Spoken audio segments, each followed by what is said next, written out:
Welcome to T News 9 channel. We're reading chapter 6 of the novel, When No One Decides. Don't look for trouble, Ethan said. Let trouble tell you where it is. The next morning felt wrong. Not dangerous, just off. Lily noticed it the moment she stepped off the bus. The air felt heavier, the noise sharper. Every sound seemed just a little too close. You're overthinking, she whispered to herself. Ethan appeared beside her, hands in his pockets. No, he said. You're finally thinking. That wasn't reassuring. The hallway was crowded, loud with lockers, slamming and voices overlapping. Lily walked carefully, like she was carrying something fragile. Okay, she muttered. What's the test? Simple, Ethan replied. Get to class. That's it. That's it. She frowned. That doesn't sound like a test. It isn't, he said. Until it is. Halfway down the hall, Lily felt it. A shift. Someone behind her changed pace. Not fast, not slow, matching. Her shoulders tensed. Don't turn around, Ethan said quietly. I wasn't going to. Good. She focused on her breathing. One step, then another. A voice laughed nearby. Someone brushed past her shoulder. Then, too close, a hand brushed her backpack. She flinched. Not an attack, Ethan said. Just a probe. A what? They're seeing if you notice. Her stomach twisted. She noticed. She reached the classroom door. Her fingers hovered over the handle. Go in, Ethan said. But now, she did. The noise dropped instantly. Desks, chairs, the smell of markers, safe for the moment. She sat down, heart pounding. I think I passed, she whispered. Barely, Ethan said. That was mean. Yes, lunch was worse. Too open, too many angles. Lily sat at the end of a table, back to the wall like Ethan suggested. She hated that it made sense. So, she muttered, poking at her food. This is my life now. Being paranoid. Awareness, Ethan corrected. Paranoia assumes danger everywhere. Awareness waits for evidence. She glanced around. I don't like the difference. No one does. A shadow fell across the table. Lily stiffened. Hey, a familiar voice said. Mind if we sit here? Two girls. Not the same ones as yesterday. Different faces. Same smiles. Ethan's gaze sharpened. New approach, he said. That's interesting. Lily forced herself to look up. Sure, she said. Go ahead. They sat, too close. So, one of them said lightly, you left pretty fast yesterday. Lily felt her pulse jump. I had somewhere to be, she replied. True, just not specific. Unhung. Ethan leaned closer. Feet flat, he murmured. Don't cross your legs. Why? So you can stand. Her hands trembled under the table. She placed them flat instead. Nothing happened. No grabbing, no threats, just smiles that stayed a second too long. Then the bell rang. The girls stood. See you around, one of them said. They walked away. Lily exhaled shakily. That was it. Ethan nodded. That was the test, and he studied her. You noticed, he said. You didn't freeze. She swallowed. I wanted to. I know. Lily packed her bag slowly. What happens when noticing isn't enough? Ethan's voice dropped. Then, he said, we moved to the next lesson. And that lesson wouldn't be this gentle. Chapter 7. Rules are flexible. The problem with rules, Ethan said, is that life doesn't care about them. By the third day, Lily realized something uncomfortable. Ethan was right. About everything.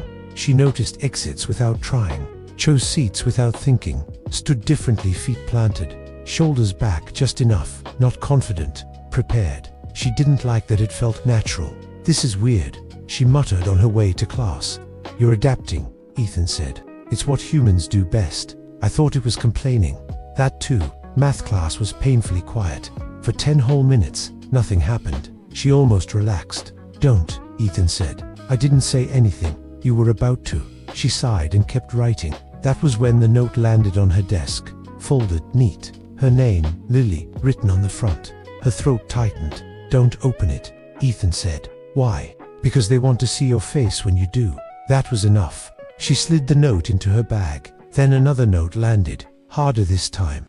The boy in front of her didn't turn round, but Ethan's eyes narrowed. That one didn't come from him, he said. Lily's pulse jumped. Then who? Between classes, at her locker, she found something scratched into the metal. A symbol, 3 short lines crossing a longer one. What is that? She whispered. Ethan stared. That's not school nonsense, he said finally. Her stomach dropped. Then what is it? Someone marking interest. She swallowed. In what? Ethan looked at her. In you. I didn't do anything. That's usually how it starts. So what now? She asked. Ethan exhaled slowly. Now we adjust the rules. Her eyes widened. I thought we had rules. We do, he said. But one of them is already bending. Which one? The one where I only step in if you're in real danger. Her heart skipped. And am I? Not yet, he replied. But someone is getting closer. After school, Lily took the longer, more crowded way home. You make it sound like a survival documentary, she huffed. Because it is, Ethan replied. She stopped walking. Ethan, promise you won't take over unless I say so. He studied her face. You don't trust me. I trust you, she said quietly. I don't trust what this might turn me into. That made him look away. Fair. They reached her street. It looked too normal. Ethan slowed. Don't go inside yet, he said. He nodded toward the far end of the road. A car was parked there. Engine off. Windows dark. Lily's mouth went dry. Is that for me? Ethan's voice was low.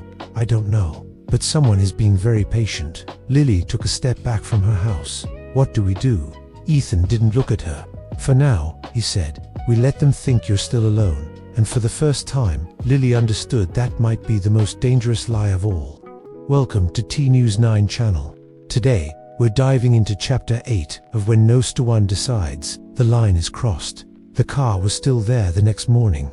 Lily noticed it before she even stepped off the bus. Same spot, same dark windows, same silence.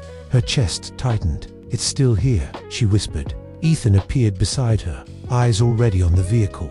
I see it. That means I'm not imagining it, right? No, he said.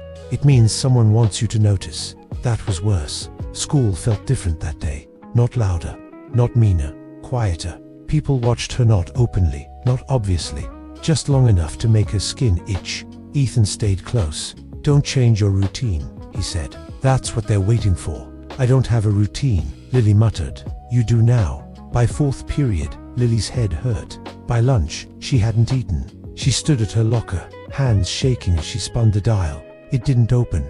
She frowned and tried again. Nothing.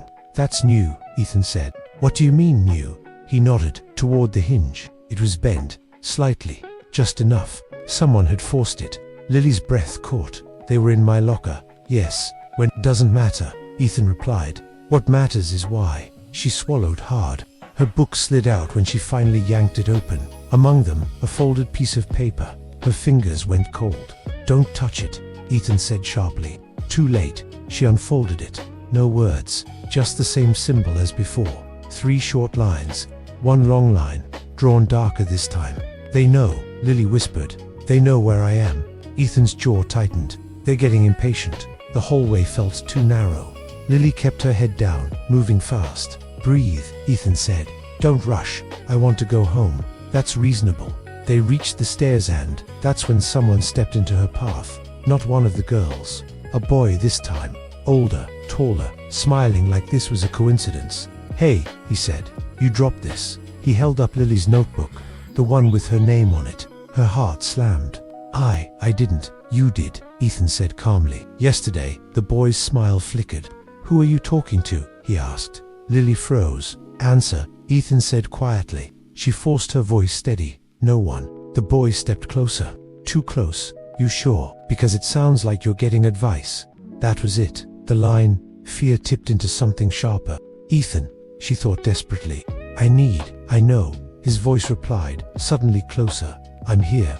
The world focused. Lily felt her spine straighten. Her breathing slowed. She didn't feel possessed. She felt supported. Take a step back, she said. Her voice didn't shake. The boy blinked. Step back, she repeated. Something in her eyes made him hesitate. Hey, relax. I was just now. Ethan said inside her mind. She moved. 1 clean step forward, certain.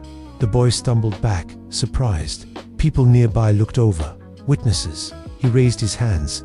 Whoa, sorry, he muttered, and walked away. Fast. The pressure faded. Lily leaned against the wall, dizzy. That was more than helping, she whispered. Yes, Ethan said, and it won't happen again unless you ask. She nodded. Did I do that? You did, he replied. I just kept you steady. Her heart was still racing. But they won't stop, will they? Ethan looked down the hallway. No, he said. But now they know something else. What? He looked at her.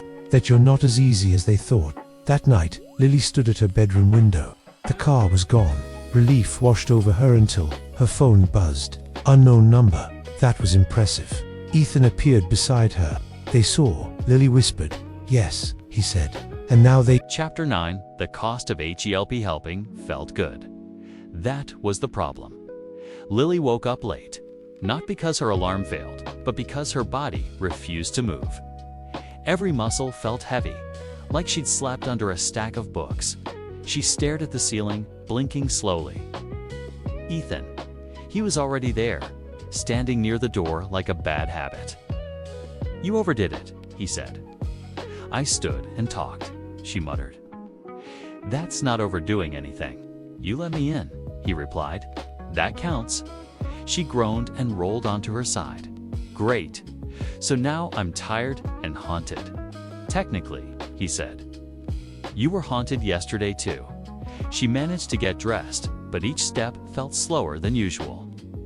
Walking down the stairs, she nearly missed one. Ethan caught her arm, then stopped short.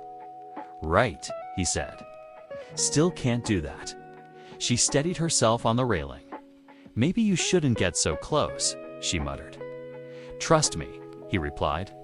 I'm aware. School passed in a blur.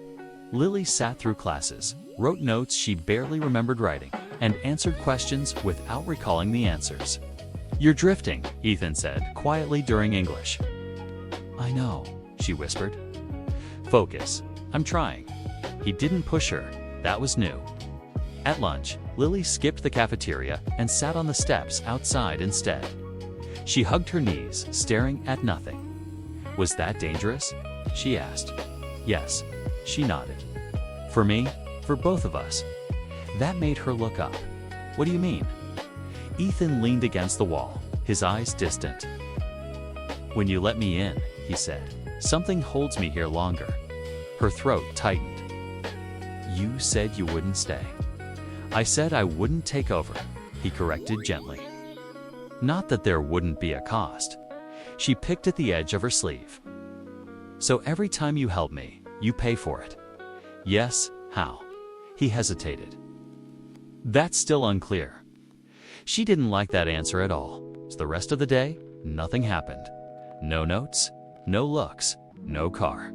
That should have felt like relief. It didn't. They're waiting, Ethan said. For what? For you to slip. She exhaled shakily. I don't want to need you, she admitted. He glanced at her. Good. That's not comforting. It's honest. On the walk home, Lily stopped suddenly. Did you ever teach anyone else? She asked. Ethan blinked. No? Why me then? He thought for a moment. Because you listen, he said. And because you're scared, but you move anyway. She looked down. I don't feel brave. No one ever does, he replied. That's how you know it's real. They reached her house. Everything looked normal. Quiet, safe, too safe. Ethan paused. Something's off, he said. Lily's heart jumped. What now? Nothing immediate, he replied, which is worse. That night, Lily lay awake in bed. Ethan. Yes, if this keeps costing you, will you still help me? There was a long pause. Then, I didn't come back to be careful, he said. I came back to finish something. And Lily realized whatever had pulled him to her wasn't done yet. 10 of When No One Decides, titled Lesson 1, If You're Going to Survive, Ethan said, you need better habits. Lily learned something important that morning. Training didn't start with fighting, it started with standing. Feet, Ethan said. Show me. She stood in her room, awkward and unsure. Like this. No, she adjusted. No, she sighed. You're going to say that no matter what, aren't you? Yes. He circled her slowly, more instructor than ghost. Your balance is too high, he said. You're ready to fall. I'm not planning to. No one ever is. She shifted her weight like he told her to. Knees soft, back straight, hands loose. This feels weird. Good, Ethan replied. Normal is what got you targeted. She didn't like how right that sounded. They practiced breathing next, in through the nose, out through the mouth. Slow. This is ridiculous, Lily muttered. I wanted self-defense, not yoga. Breathing decides panic, Ethan said. Panic decides mistakes. She rolled her eyes but kept going.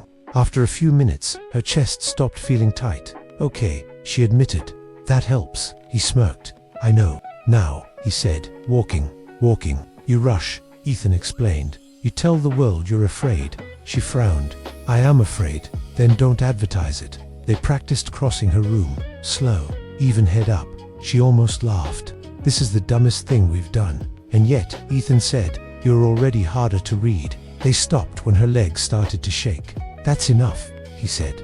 That's it, she asked. No moves, no techniques. Those come later, when your body stops betraying you. She flopped onto her bed. I feel like I failed. You didn't quit, Ethan replied. That's passing. That afternoon at school, Lily noticed the difference. She walked into class without shrinking. She didn't rush past people. She didn't look at the floor. Nothing dramatic happened, which felt strange. See, Ethan said. Power doesn't announce itself. Neither does danger, she muttered. Exactly. After school, Lily sat on her bed again, stretching her sore legs. You were serious earlier, she said. About habits. Yes, and this is just lesson 1. Yes, she groaned. Lesson 2 gets worse, doesn't it? Ethan smiled. Oh, much worse. Lily lay back, staring at the ceiling. How many lessons are there? Ethan's voice was quiet. As many as we have time for. That word time hung between them long after he stopped speaking.